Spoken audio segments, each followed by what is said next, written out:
I've been saying this for years under Brad, and the second they signed Ime and made a lot of the roster moves they did in the offseason, that if this team is going to have any real success, not just, flirt with a playoff spot or something, real actual success, defense first had to be its identity. And I would much rather see this Celtics team go out and like 90s basketball, win a game 95-90 than 125-115. Like that is the kind of basketball that interests me. It's the kind of basketball that I think this team is going to be successful playing. And now we're seeing a little bit of it here. Is this adjustments and getting comfortable with Ime's system? Is it buying into Ime?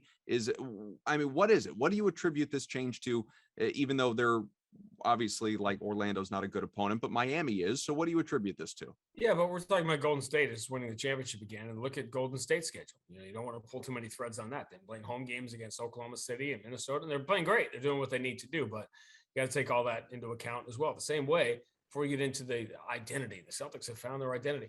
It doesn't take anybody who watches the NBA can look down, take one look down at the Celtics roster and go, that's defensive. They have to win with defense because you have a plus defensive players spotting the roster, like all throughout the roster, and offensively, you don't have nearly as many. So clearly this team is going to win games on their defense. Are we looking at the Celtics record and say, well, they're still under 500 at this point? Let's talk about the road games. Let's talk about the fact that you could play that game in Washington 20 times and the Celtics are going to win it 19 times.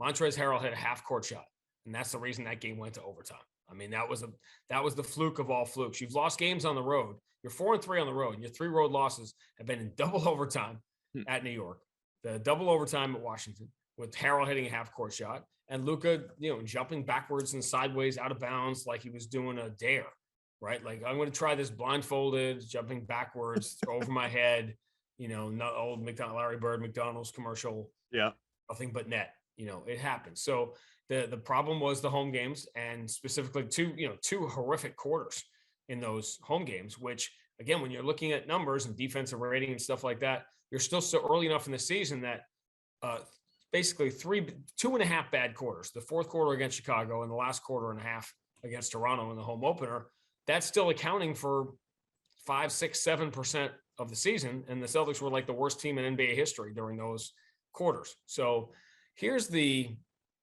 don't call it the dark, seamy underbelly of sample size, which is everybody waits to get to 10 games, right? Okay, it's 10 games. Let's jump into that. But as Brad learned this pretty quickly, sample size is a myth, because really when you get to 10 games, you're just talking about the way it's trending over the last couple. And what do the 10 games mean? Do the games last week in Florida, are you looking at those the same way you looked at the opening week games when the Celtics were, are you going to look at these games now the same way you're looking at a team that's been playing together for 20 or 25 games? Celtics did what they had to do. They upgraded the roster with veteran NBA players, with Richardson, with Schroeder. You can play that Jabari Parker offensive card when you need it, when you fall behind. You've upgraded the roster that way, that we talked about all last year, right, in terms of age.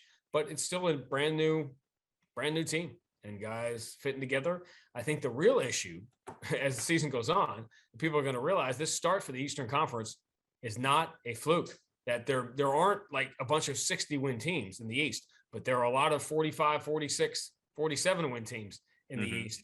And getting just to the play-in is going to be no easy. I mean, Detroit, Orlando, and maybe, depending on how you feel about Cleveland, and whether that, I don't think there's any fluke to the Washington start. I think they're a deeper team than they've been. They've got veteran guys here. Dinwiddie's going to help them. Caldwell, but like they're going to be around. The Cleveland thing, I'm not so sure, because they're so reliant on young players and they got the Sexton injury. I'm not sure they can hang with the rest of these East teams. But Milwaukee's going to be better. Atlanta's going to be better. Philly is going to have their drama. But there's 9, 10, 11, maybe 12 play-in, play-off caliber teams in the East, and that is going to be the problem. Isn't the Celtics will eventually figure out defensively they're not going to have games like they had at home against Toronto and Washington. The problem is you already had them, and you lost home games to Toronto and Washington, which is going to hurt you in March and April when you're headed towards the home stretch. And are you going to be 6th or are you going to be 7th? And that makes a big difference in the East.